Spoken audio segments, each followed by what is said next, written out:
നമസ്കാരം, എല്ലാവർക്കും പുതിയൊരു വീഡിയോയിലേക്ക് സ്വാഗതം. അപ്പോൾ ഇന്ന് നമ്മൾ നോക്കാൻ പോകുന്നത് ഒരു LED ലൈറ്റാണ്. അപ്പോൾ വീഡിയോയിലേക്ക് പോകുന്നതിന് മുമ്പ് ആദ്യമായിട്ട് ഈ ചാനൽ കാണുന്ന ആൾക്കാരൊക്കെ ഒന്ന് ചാനൽ സബ്സ്ക്രൈബ് ചെയ്യണം. സബ്സ്ക്രൈബ് ചെയ്ത് സപ്പോർട്ട് ചെയ്യണം. നിങ്ങളുടെ സപ്പോർട്ട് ഉണ്ടെങ്കിൽ നമുക്ക് ഇതുപോലത്തെ വീഡിയോസൊക്കെ ഇനി ചെയ്യാൻ സാധിക്കുകയുള്ളൂ. അപ്പോൾ ഇതാണ് LED ബൾബ്. 139 രൂപയ്ക്ക് 4 കിട്ടും. Blue, yellow, green, red. Energy saving ലൈറ്റാണ്. നമ്മുടെ സാധാ ഹോൾഡറിലൊക്കെ കുത്തി നമുക്ക് വർക്ക് ചെയ്യാൻ പറ്റുന്ന ഒരു ബൾബാണ്. 5 വാട്ടാണ് വരുന്നത്.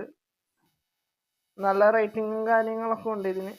അപ്പോൾ റിവ്യൂവും കാര്യങ്ങളൊക്കെ ഉണ്ട്. അപ്പോൾ താല്പര്യമുള്ള ആൾക്കാർ ഇതൊക്കെ നോക്കി മേടിക്കുക. ഇത് മീഷോയിലാണ് കിട്ടുന്നത്. ഇത് വേണ്ട ആൾക്കാർക്ക് ഞാൻ ഇതിൻ്റെ ഡിസ്ക്രിപ്ഷനിൽ ഇതിൻ്റെ ലിങ്ക് കൊടുക്കാം. അപ്പോൾ താല്പര്യമുള്ള ആൾക്കാർ മേടിച്ച് ഉപയോഗിച്ച് നോക്കുക. അപ്പോൾ ഇന്നത്തെ വീഡിയോയിൽ ഇത്രേ ഉള്ളൂ. Okay, thank you.